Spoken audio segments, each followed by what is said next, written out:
Nous voulons poursuivre ce que nous avons commencé. Alléluia. Nous voulons poursuivre ce que nous avons commencé.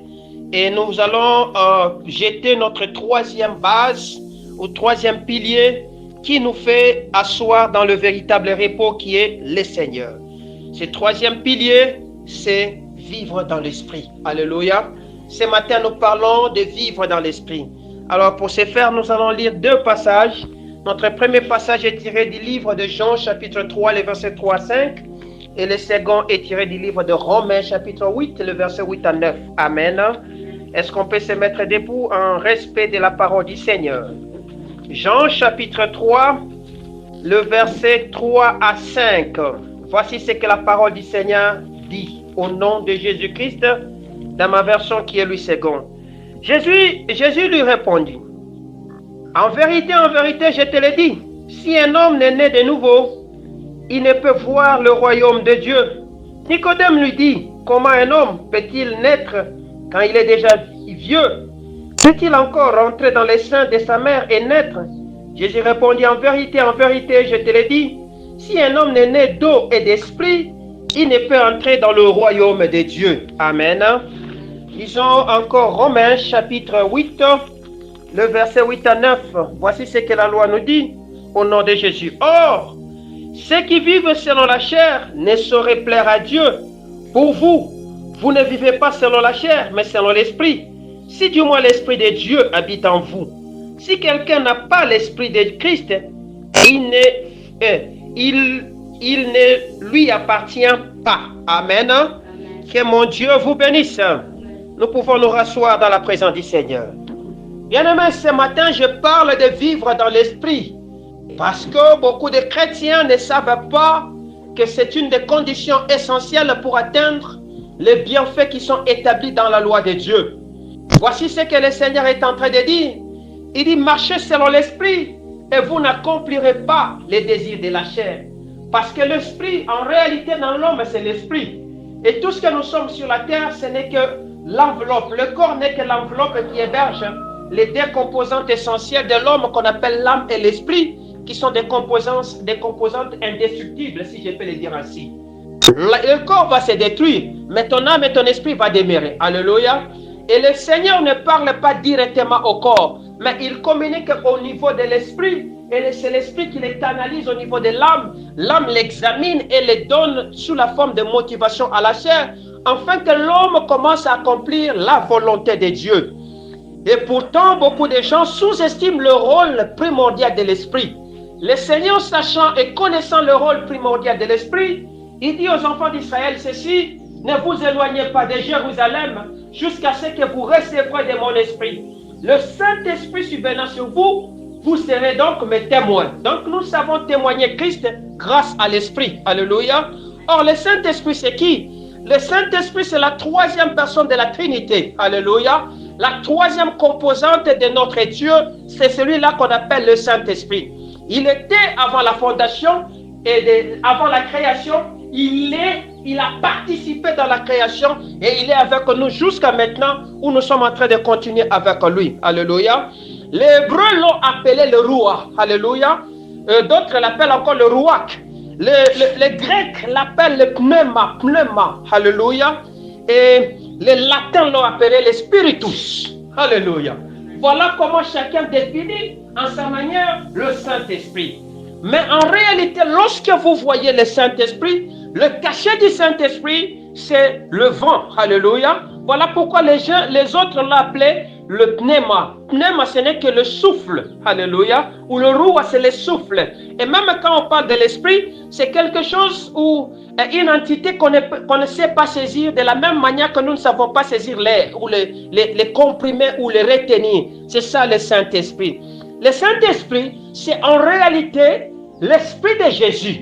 Voilà pourquoi quand Christ devait partir, il a trouvé bon de les laisser en eux. Alléluia. Il a dit: il sera avec vous jusqu'à la fin des temps. Le Saint-Esprit, c'est l'Esprit que le Seigneur a soufflé en eux avant de partir. La Bible me dit: il souffla en eux, il dit: recevez l'Esprit. Alléluia. Et lorsque dans la chambre haute, ils étaient ce jour-là en train de prier, pour que l'Église naisse, il a fallu que le Saint-Esprit vienne donner vie. En réalité, le Saint-Esprit, c'est l'esprit de vie. C'est celui-là qui donne vie. C'est par le Saint-Esprit que l'Église a existé. Le mouvement évangélique que nous sommes en train de marcher dedans aujourd'hui est l'issue des mouvements de l'Esprit. Est-ce que je parle bien? Le Saint-Esprit fait le pont entre le Père et le Fils. Il est au centre et au milieu d'eux. Alléluia. Le Saint-Esprit est présent alors que je parle et le Saint-Esprit sera là jusqu'à la fin des temps. Tout le jour, il est avec nous. Voilà pourquoi nous avons besoin de faire de lui notre ami de tous les jours, de marcher avec lui. C'est par le Saint-Esprit que nous naissons et c'est par le Saint-Esprit que nous parvenons à dire Abba. Alléluia. À dire Père. Alléluia. C'est par le Saint-Esprit. Parce que c'est le Saint-Esprit qui est en réalité l'Esprit du Fils qui est en nous et qui nous donne de vivre. Ce matin, je parle de vivre dans l'Esprit. Vivre dans l'Esprit, c'est quoi? Et comment est-ce que tu peux arriver à vivre dans l'Esprit? C'est quoi le vivre dans l'Esprit? Et pourquoi nous devions vivre dans l'Esprit? Pourquoi le Seigneur voudrait à ce que chacun de nous soit capable de faire cette expérience? C'est parce que lorsque tu es dans l'Esprit, tu es participant à un élément important de notre royaume que nous appelons le don de l'amour. Alléluia. Le Saint-Esprit est le don de l'amour que le Seigneur a fait à l'humanité afin que nous soyons capables d'être comme Dieu. C'est par le Saint-Esprit que nous sommes identifiés à lui et c'est par là que nous sommes appelés des fils de Dieu. Quand l'Esprit de Dieu n'est pas en toi, on ne te reconnaît pas comme le fils de Dieu. On pouvait reconnaître les enfants d'Israël grâce à l'Esprit qui était en train de les conduire. Et cet Esprit, c'était l'Esprit de Dieu. Ce matin, pose-toi la question. Est-ce que l'Esprit de Dieu est avec moi? Les uns ont appelé cet Esprit le paraclet ou l'avocat. Les autres l'ont appelé celui qui fait naître. Les autres encore l'appellent le principe d'animation. C'est celui-là qui nous met en mouvement. Dans mon enseignement où je parle sur le Ruach, je dis que le Saint-Esprit, c'est un esprit qui n'est pas en repos. Il est toujours en mouvement, c'est comme le vent, toujours en mouvement. On ne connaît pas où il se forme, où il va aller s'arrêter. Il met toutes choses en mouvement. C'est celui-là que nous appelons le Saint-Esprit. Donc si tu as besoin de sentir le mouvement de Dieu en toi, ou si tu sens que tes choses, différentes choses qui sont en toi sont en train de mourir, tu as besoin de l'Esprit de Dieu. Seul le Saint-Esprit mettra les choses en mouvement. Voilà pourquoi le Seigneur, quand il créait l'homme, il a vu que l'homme était bien sûr créé, mais il n'y avait pas de vie en lui, il n'y avait pas de mouvement en lui. Il a mis en lui de son esprit. Alléluia. Et quand il a mis de son esprit, nous sommes devenus comme lui. Nous disons vivre dans l'esprit pour atteindre le repos. Alléluia. Cela veut dire que le repos, avant d'atteindre le lieu ou la résidence qu'on appelle le repos, avant d'expérimenter les dons du repos, avant de vivre la grâce du repos du Seigneur, avant d'être couronné dans nos efforts que nous fournissons au travers de la foi et l'espérance que nous mettons en Jésus, il y a un pont qui est là. Et le pont qui est établi s'appelle le Saint-Esprit. Il faut marcher dedans. Il faut vivre avec lui. C'est par lui que tu atteindras la destination. C'est en ceci que le Jésus que je prêche a dit, je suis le chemin. C'est en réalité, le chemin là est défini par le moyen de l'Esprit qui nous conduit vers le royaume du Père, qui nous fait asseoir dans le royaume du Fils. Et c'est là que Jésus, quand il commence à répondre à un homme qui était très intelligent, cet homme, on l'appelait Nicodème, il ne savait pas comprendre l'enseignement de Jésus. Quand Jésus lui disait, il faut que tu naisses de nouveau. Jésus lui dit, il faut que tu naisses de nouveau. Se remettant en lui-même, voyant ce qu'il était, il ne pouvait pas comprendre comment est-ce qu'il devait encore naître de nouveau parce qu'il vieillissait. Alléluia. Parce que pour participer au repos du Seigneur, il faut que tu sois né de nouveau. Pour vivre le repos du Seigneur, il faut que tu sois né de nouveau. Tu as besoin de cela. Or, naître de nouveau, il faudra que tu sois déjà passé par la naissance d'eau, alléluia, et participer à la naissance de l'esprit, alléluia. C'est-à-dire où le Seigneur est en train de ressortir en toi quelque chose qu'il avait caché ou d'être réformé dans la manière ou dans la structure céleste au modèle du ciel. Parce que ceux qui ne sont pas nés de nouveau, ils sont terrestres, ils sont charnels, ils sont sur le modèle humain. Et ce modèle humain, c'est un modèle périssable. C'est un modèle qui est régi par la loi du péché, la loi de la mort. Alléluia. Et c'est ce qui devient difficile à l'homme de participer à des choses célestes. Est-ce que je parle bien? Alors je me suis posé la question, mais pourquoi seulement naître d'esprit? Pourquoi il n'a pas dit naître d'eau, naître de fils ou naître de Dieu lui-même? Mais il a dit naître d'esprit. Alléluia. La réponse se trouve dans Romains chapitre 5, le verset 5. Est-ce qu'on peut le lire ensemble avec vous? Romains chapitre 5, le verset 5. Voici ce que la parole du Seigneur est en train de me dire au nom de Jésus-Christ. La parole du Seigneur me dit ceci. Or, l'espérance ne trompe pas, parce que l'amour de Dieu est répandu dans nos cœurs par le Saint-Esprit qui nous a été donné. Vous comprenez? Je l'ai dit au début, que le Saint-Esprit, c'est le don de l'amour fait à l'humanité. Et cet amour, pour qu'il naisse en toi, il faut que le Saint-Esprit soit là. Pour que tu sois capable d'aimer Jésus, pour que tu sois capable de t'affectionner aux choses d'en haut, pour que tu sois capable de témoigner du mystère de notre Dieu, il faut que le Saint-Esprit vienne faire son œuvre en toi. Et lorsque le Saint-Esprit viendra, c'est alors que tu auras le courage de venir te réunir avec nous. C'est alors que tu auras le courage de dire à ton voisin ce que tu fais est mal. C'est alors que tu auras du courage d'aller enseigner la bonne nouvelle à ceux qui sont au loin et de venir vers Jésus. Alléluia. C'est à cela que nous connaissons que nous sommes réellement des enfants de Dieu. Naître d'esprit, naître d'esprit, c'est devenir enfant de Dieu. Alléluia. Naître d'esprit, c'est devenir participant au royaume d'en haut. Naître d'esprit, c'est être transporté du royaume des ténèbres pour vivre dans le royaume de son Fils bien-aimé Jésus. Alléluia. Je suis dans Colossiens chapitre 1er. La Bible me dit, il nous a transportés, il nous a délivrés, il nous a transportés dans le royaume du Fils de son amour. Qui est qui? Jésus. Donc, quand le Seigneur Jésus est en train de dire à Nicodème, est en train de l'enseigner, que participer au mystère de Dieu, naître ou participer au royaume de Dieu, vous avez besoin de naître de nouveau. Il savait ce qu'il était en train de dire. Alléluia. Je me suis posé la question, mais c'est quoi le royaume de Dieu? Que le Seigneur était en train de vouloir à tout prix amener cet homme de Nicodème à adhérer et devenir participant. Le royaume de Dieu que je vous enseigne aujourd'hui, c'est dans ce royaume-là qu'il y a le repos que moi et toi nous sommes en train de chercher. C'est dans ce repos, de royaume-là, qu'il y a le travail, qu'il y a le mariage, qu'il y a tout ce que toi tu es en train de donner. Est-ce que je peux le démontrer? Lisons Colossiens chapitre 1er, afin de comprendre ce que le Seigneur est en train de dire. Alléluia. Colossiens chapitre 1er, voici ce que la parole du Seigneur me dit. Nous rendons grâce à Dieu le Père de notre Seigneur Jésus et nous ne cessons de prier pour vous.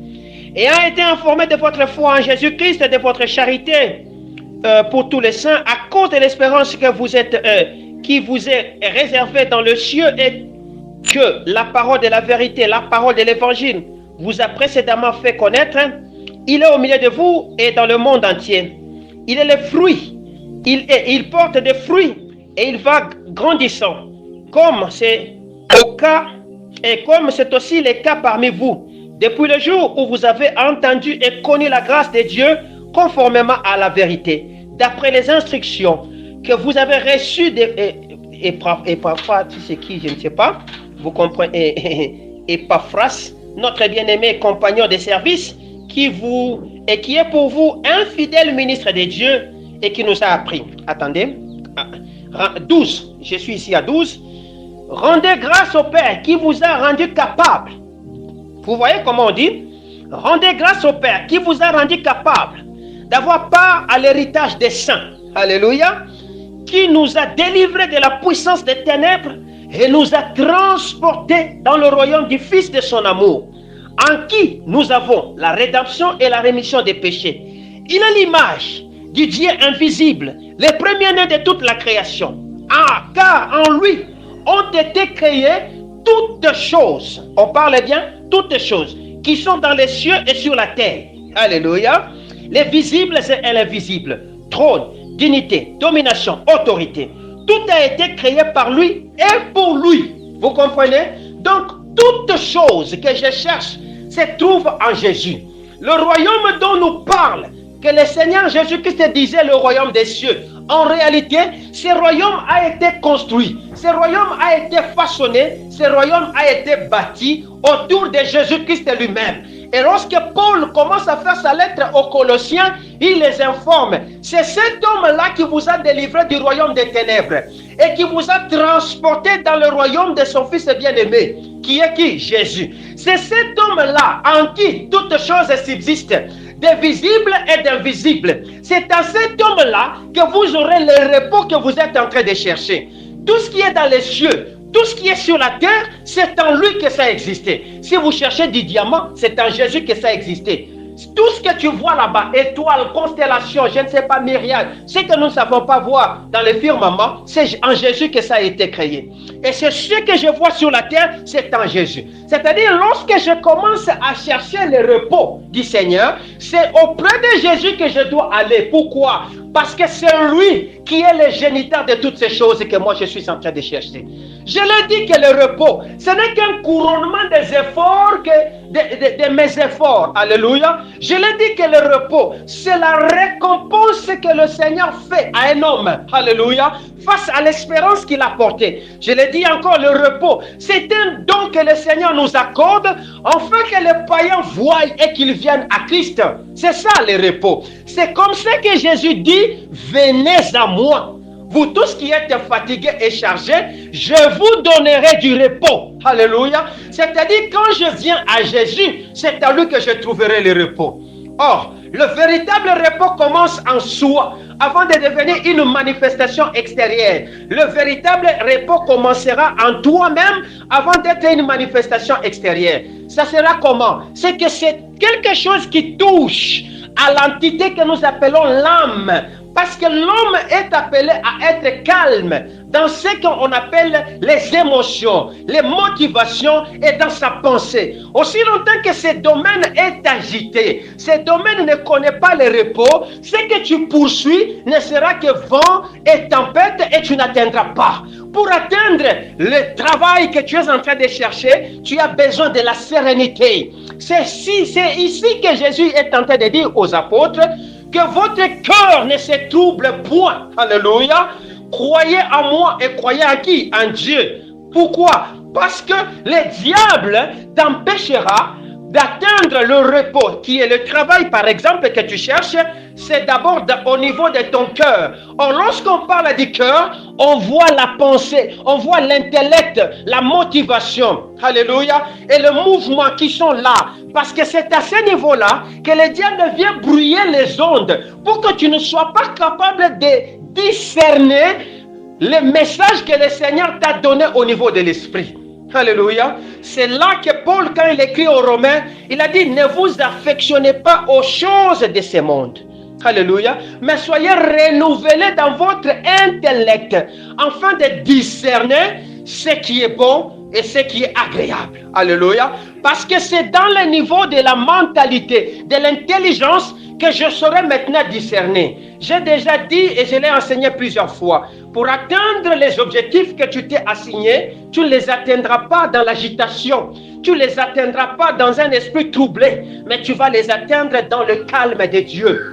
Même Élie, qui était habitué à voir Dieu dans le trouble et dans les agitations, lorsqu'il a cherché à connaître Dieu dans sa perfection, la Bible me dit que c'était dans un vent calme et subtil qui lui parla. Alléluia. Jésus-Christ a enseigné le mystère du calme lorsqu'il a dit aux apôtres, allons de l'autre côté. Traversant la mer de Génézareth, la mer s'était agitée et ils s'est donné à leurs efforts pour chercher à survivre. Et pendant ce temps, le Seigneur Jésus était calme dans la barque parce qu'il savait et il croyait au message qu'il avait déjà reçu comme parole. Parce que le repos en réalité, c'est d'abord la parole révélée que le Seigneur te donne. Est-ce que je peux continuer? Est-ce que je peux continuer? C'est ce que nous sommes en train de chercher. Et Jésus dit, la Bible me dit, c'est en lui que toutes choses existent. Toutes choses. Mais maintenant, ta chose là que tu cherches là, ta chose là que tu cherches, dans les toutes choses, et commence à dire à Jésus, c'est en lui que ça existe. Tu cherches un enfant, c'est en Jésus que ça existe. Tu cherches un mariage, c'est en Jésus que ça existe. Tu as besoin de financement, c'est en Jésus que ça existe. Tu as besoin du repos, c'est en Jésus que ça existe. Tu as besoin de calme dans ton mariage, c'est en Jésus que ça existe. Alléluia. Et pour avoir cela, tu as besoin de te laisser transporter du royaume des ténèbres, du royaume de la confusion, pour le royaume du Fils qui a été créé en Jésus, que David voyait comme Sion, que les autres ont défini comme étant Jérusalem, que moi et toi nous voyons comme le corps mystique de Jésus. Est-ce que je parle bien? C'est là que tu as besoin de rester. Et c'est là que tu as besoin de résider. Et lorsque tu es là, tout devient possible. C'est en ces points-là que rien n'est impossible. Lorsque Marie, s'agitant de savoir comment est-ce que je vais m'accoucher, comment est-ce que je vais faire ceci, comment est-ce que ça sera, le Seigneur lui dit, l'ombre du Dieu Tout-Puissant te couvrira. C'est en d'autres termes, la quiétude, la paix du Seigneur sera avec toi. Tu auras cet enfant. Alléluia. Je parle à quelqu'un ce matin en lui disant que tu auras ce que tu es en train de chercher dans la quiétude du Seigneur. Alors nous nous sommes posé la deuxième question, à savoir, c'est quoi vivre dans l'esprit? Alléluia. C'est quoi vivre dans l'esprit? Lorsque vous lisez très bien, Romains chapitre 8, vous aurez toutes les réponses par rapport à vivre à l'esprit. Alléluia. Vous aurez toutes les réponses. Vivre en esprit, vivre selon l'esprit, ou vivre dans l'esprit, c'est être libéré de la loi du péché et de la loi de la mort. Romains chapitre 8, le verset 2. Alléluia. Lorsque tu es libéré de ces choses, lorsque tu es libéré de la vie du péché et de ses conséquences qui est la mort, et que tu acceptes de vivre dans le conforme de notre Seigneur, ce jour-là, tu commences à faire les premiers pas dans l'esprit. Parce que ceux qui sont nés d'esprit,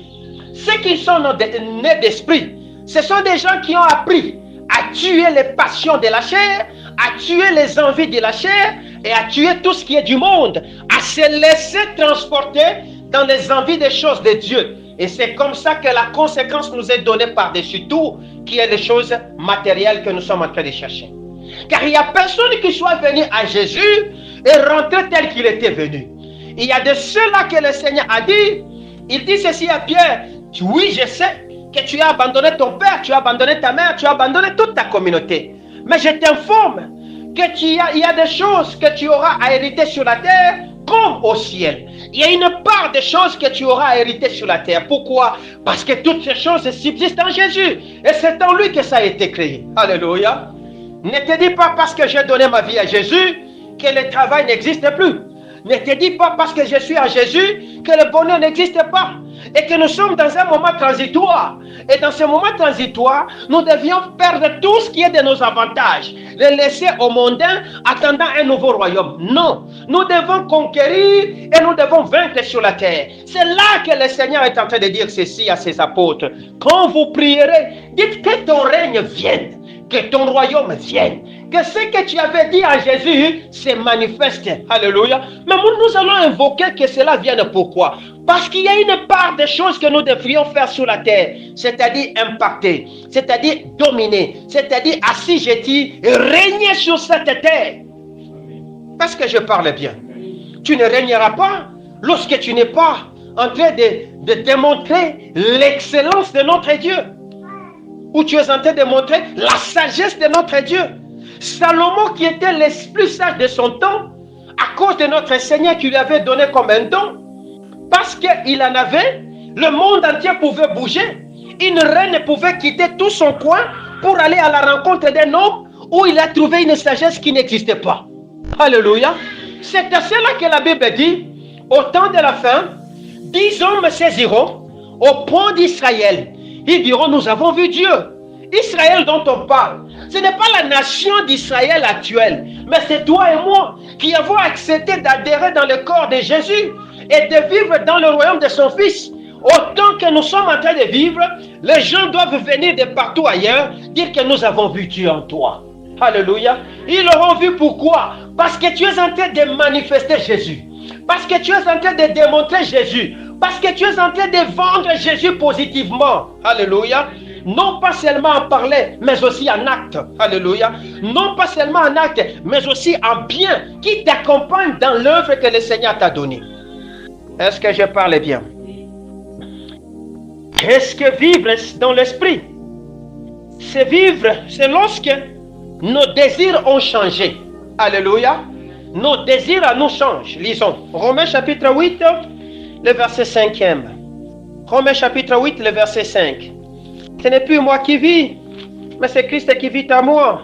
Ça, c'est Paul qui le disait. Voici ce que Romains chapitre 8, le verset 5 dit. 8, 5. La Bible dit, ceux en effet qui vivent selon la chair s'affectionnent aux choses de la chair. Tandis que ceux qui vivent selon l'esprit s'affectionnent aux choses de l'esprit. Alléluia. Donc, si vous viviez selon l'esprit, vos désirs ne seront pas centrés sur les choses de ce monde, qui sont terrestres, temporaires et passagers. Mais vos désirs seront centrés sur les choses d'en haut, qui sont des choses qui demeurent, les choses éternelles. Mais lorsque je me centre sur les choses éternelles, c'est vrai, ces choses ont leur correspondance sur la terre, qui sont des conséquences directes de ce que je suis en train de s'attacher là-bas. Jésus dit aux apôtres ceci. Il dit, affectionnez-vous aux choses d'en haut, et tout le reste vous sera donné par-dessus. Alléluia.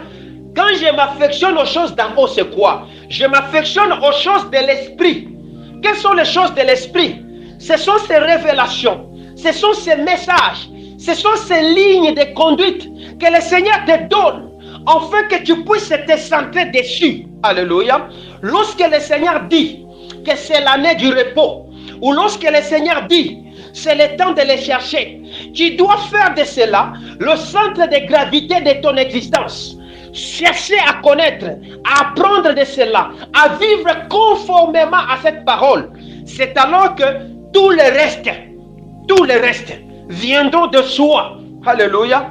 N'avez-vous jamais vu un homme de Dieu qui a fait de Jésus et de son message l'essentiel de sa vie devenir un grand, où le roi commence à les chercher? N'avez-vous jamais vu ces choses? C'est parce qu'il s'est affectionné à ce que nous appelons son centre de gravité.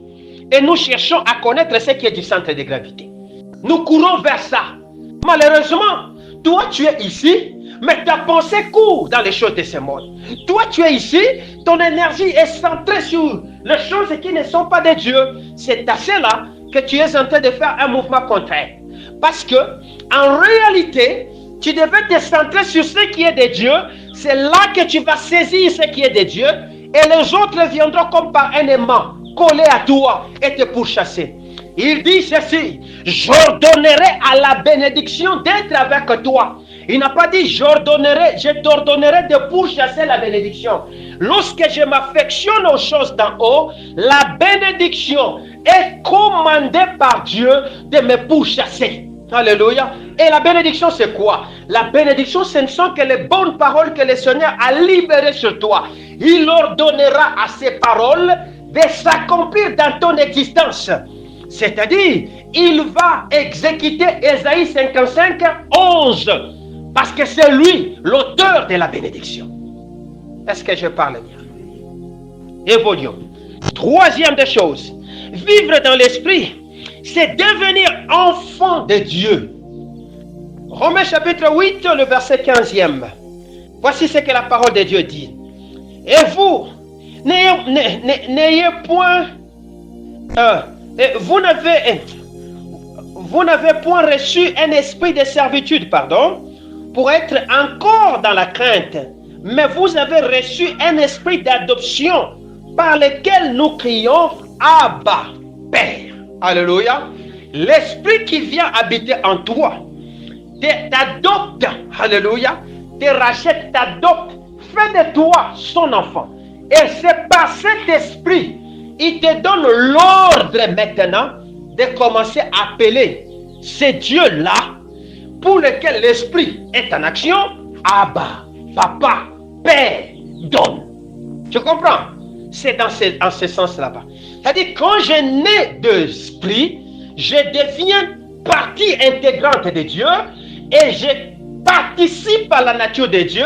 Je peux donc revendiquer tout le droit de ce Dieu parce que je suis son enfant. Est-ce que je me fais comprendre? Naître d'eau et d'esprit. Tu es né d'eau parce que la première des choses pour venir sur la terre, pour qu'un enfant naisse, les bonnes femmes, celles-là qui ont déjà fait l'expérience d'accouchement te diront, la poche des os s'est déchirée. Le premier acte de naissance commence par le coulement des os. Alléluia. L'écoulement des os. Première naissance. Alors quand je deviens un être humain, la deuxième naissance doit être faite. C'est cette naissance qui est opérée par Dieu lui-même, où il vient mettre son esprit en moi. Cet esprit se manifeste par son amour. Et lorsque son esprit naît de moi, il me rappelle que je ne m'appartiens plus, mais je suis déjà devenu enfant de Dieu et que je peux maintenant déclarer, commercer, demander tout ce qui est de ma part auprès d'un papa nouveau qui est notre Père.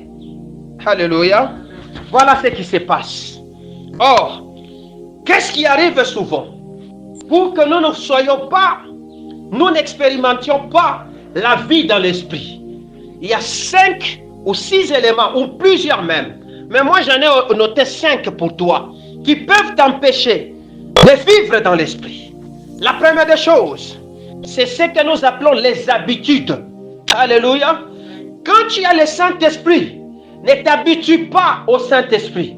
Parce que le mouvement de l'Esprit n'est pas un mouvement qui est compris par l'homme, mais c'est un mouvement commandé par Dieu et que le Seigneur lui-même t'enseigne, va dans ce sens. Alléluia. Mais si toi tu penses que Dieu tu le verras de la même manière que tu avais vu le premier jour, tu vas te tromper. Parce qu'il n'est pas dans les habitudes, ni dans les conformismes. Alléluia. Les habitudes tuent les chrétiens d'aujourd'hui. Voilà pourquoi les chrétiens d'aujourd'hui sont devenus faibles. Alléluia. Ils se sont habitués à l'esprit. Ils voient l'esprit comme étant leur partenaire, je ne sais pas, conjugal ou quoi que ce soit, ou amical, dans ce sens. Voilà pourquoi la sensibilité de percevoir ou d'entendre de l'esprit n'existe plus. Et ils sont devenus incapables de connaître ou de reconnaître la présence de Dieu afin de vivre le plan merveilleux de Dieu ou d'accomplir les promesses du Seigneur. Alléluia. Voilà pourquoi il nous est recommandé de sortir des habitudes et de ne pas rester dans ce style de vie. Est-ce que je me fais comprendre? Beaucoup de gens pensent que pour voir Dieu, il faut seulement que je jeûne. Ils pensent que pour voir Dieu, il faudra seulement que j'aille à la montagne. Parce qu'il a fait de cela des habitudes. Il est entré dans cette habitude. Il pense que plus je monte à la montagne, c'est là que Dieu se manifeste. Il est déjà sorti des principes de Dieu. Il a fait de la montagne comme un Dieu. Et que c'est le lieu par l'excellence où il va voir Dieu. Tu peux arriver à ce point, tu ne verras plus Dieu.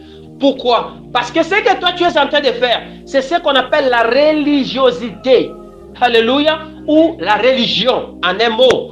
Ce sont des ensembles de doctrines, de lois, des enseignements que tu t'es mis et tu appliques cela strictement. Donc, tu le suis à la lettre et tu penses que c'est comme ça que je vais suivre Jésus. Non, non, non. Dieu n'est pas comme ça. Il est celui qui se manifeste sous plusieurs formes. C'est à cela qu'il dit, il parle tantôt d'une manière, tantôt d'une autre. Parce qu'il ne peut pas, on ne peut pas les saisir. Dans le psaume 145 que nous avons lu avec vous, on dit que c'est un Dieu grand, un Dieu insondable. Alléluia. C'est-à-dire, il est dans un mystère tel que ce mystère-là, si tu n'as pas le Saint-Esprit, le mystère de Dieu, tu ne le comprendras pas. Les choses de Dieu, tu ne les saisiras pas. C'est comme ça que beaucoup ne parviennent pas à atteindre le repos. Sortez de la religion. Parce que nous ne pratiquons pas la religion. Mais nous suivons Jésus dans ce qu'il nous dit. Alléluia. Et nous suivons ce qu'il fait. S'il nous dit de nous arrêter, on s'arrête. S'il nous dit de sortir, on sort. Nous ne suivons pas le mouvement des masses qui nous met autour de beaucoup de gens. S'il nous dit, je vais prier moi-même, je prierai moi-même, parce que c'est là qu'il va se manifester. Ne suivez pas le mouvement. Ne vivez pas dans la religion, mais vivez Jésus, qui est lui-même le moteur de son enseignement et le maître de cet enseignement. Et par le Saint-Esprit, nous connaissons ce qu'il est. Est-ce que je suis ensemble avec vous? Troisième des choses, ce sont les coutumes et les traditions. Les coutumes et les traditions. Certaines communautés sont dans des coutumes où bientôt, comme nous serons en train d'entrer dans le mouvement des Pâques, vous allez voir, on fait des messes, où on applique des cendres, où on fait des choses. Ça, ce sont des coutumes.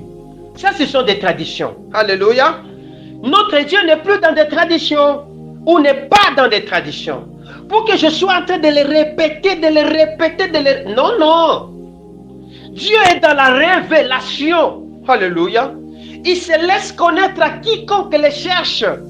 Lorsque tu les cherches, il va se laisser comprendre à toi. Voilà pourquoi il nous est recommandé de les chercher pendant qu'ils se laissent trouver. Est-ce que je me fais comprendre? Je ne peux pas les trouver parce qu'on a mis de l'encre noire sur mon front. On dit que c'est ça, la messe, je ne sais pas de quoi. Ou parce qu'on est allé mettre beaucoup d'huile sur ma tête. On dit que c'est ça l'onction. Ou parce qu'on est allé oindre mes mains. On a dit qu'on a bouché le trou qu'il y avait sur mes mains et que j'obtiendrai de l'argent. Ou je dois prendre des sels, des grands sels. Je ne sais pas, on a pris ça où? Je l'ai mélangé avec de l'eau chaude et je me lave. On dit que c'est ça la purification. Ou parce que je dois forcément me nettoyer les pieds parce que c'est cela. Non, non, bien-aimés. Non. Ne vivons pas ces choses parce que ces genres de coutumes que nous appliquons nous éloignent de la bonté de Dieu et nous empêchent de célébrer Christ. Est-ce que je suis ensemble avec vous? Troisième ou quatrième des choses, c'est le légalisme. Alléluia. Le légalisme. Cette histoire tue l'Église aujourd'hui. Ça tue l'Église aujourd'hui. Dans l'Église, il n'y a pas de légalisme. Dans l'Église, il n'y a pas ces choses-là. Si vous voulez prendre les pratiques du monde et l'amener dans le Seigneur, vous êtes en train de vous donner la mort et vous êtes en train de vous pendre. Vous n'êtes plus en train de vivre dans l'esprit, mais vous êtes devenus des païens ou des charnels. Est-ce que je parle bien? Et la dernière des choses, c'est le formalisme. C'est-à-dire, je veux me conformer à ce que les autres disent. Je veux me conformer parce que c'est ce qui se fait. Parce qu'on le fait dans l'église A, dans l'église B, ça doit être comme ça, dans l'église C, dans l'église Z. Non, l'église est conduite par l'esprit. L'église n'est pas conduite par des enseignements doctrinaux, pardon. L'église n'est pas conduite par des coutumes, des credos ou des lois, non, qui ont été rédigées, je ne sais pas, en 625 ou en 600 combien, par un groupe de clergés qui ont dit c'est ça, c'est que nous devions suivre. Si nous suivons cela, nous allons nous perdre. Alléluia. Nous devions être sous l'esprit. Et c'est le Saint-Esprit seul qui peut nous conformer en disant faites ceci, ne faites pas ça, avancez là-bas ou arrêtez-vous. C'est cela, marcher selon l'esprit. Marcher selon l'esprit, c'est laisser son oreille à être attentif à la voix de Dieu. Marcher selon l'esprit, c'est ouvrir ses yeux à voir les merveilles de Dieu et à se conformer à cela. Marcher selon l'esprit, c'est discipliner son corps à obéir aux principes divins. Alléluia. Marcher selon l'esprit, c'est suivre la parole de Dieu. Alléluia. Parce que l'esprit te rappellera les paroles que le Seigneur a dit. Il a dit, il vous convaincra. Alléluia. Il vous rappellera ce que je vous ai dit. Le Saint-Esprit. Qu'est-ce que le Saint-Esprit t'a dit au courant de cette année? Ce n'est pas, je dis, ce n'est pas ce qui est là, à l'intérieur. Là, comme parole écrite. Non. Je l'ai dit, la foi, c'est en réalité, la foi est basée sur ce qu'on appelle la parole révélée. Alléluia. Et la parole révélée, quand le Seigneur nous le donne, il communique avec toi-même. Il ne communiquera pas par des ponts ou des entremises ou quoi que ce soit. Il peut venir te communiquer cette parole. Il te dit, va lire maintenant. C'est-à-dire, cette parole devient une parole révélée. C'est-à-dire, une parole dont la bouche du Seigneur t'a instruite. Elle t'a dit, fais ceci. Alléluia. Malheureusement, nous ne faisons pas cela. Nous pensons que la parole, pour avoir la foi, il faudra que je sois plusieurs ensembles des enseignements que je mets dans ma tête. Non. Moi, ma foi est basée sur ce que j'ai entendu de Dieu. Et c'est cette foi qui me fait asseoir au milieu de vous aujourd'hui. Alléluia. Et c'est cette foi qui me dit, attends. Si elle me dit d'attendre 30 ans à Lubumbashi, j'attendrai 30 ans à Lubumbashi.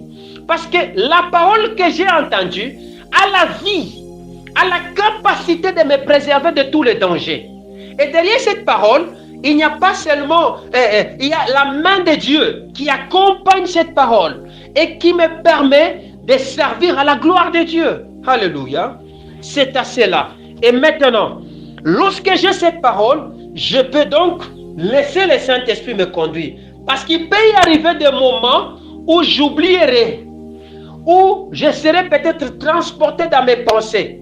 Mais le Saint-Esprit là viendra me dire, n'oublie pas qu'il est avec toi. Alléluia. Ne pense pas qu'il t'a abandonné, il est avec toi.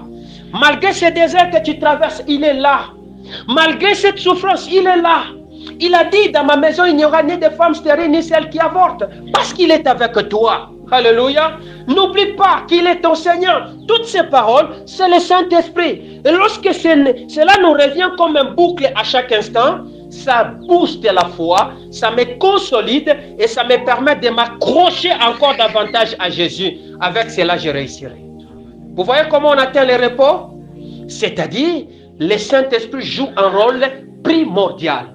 Il ne faut pas que j'utilise le Saint-Esprit, je ne sais pas, comme une loi ou quelque chose de correspondant. Il faudra que je laisse le Saint-Esprit entrer à moi et m'instruise et que je le suive dans ses instructions. Je réussirai. Est-ce que je suis ensemble avec quelqu'un? Que mon Dieu vous bénisse. Que mon Dieu vous bénisse.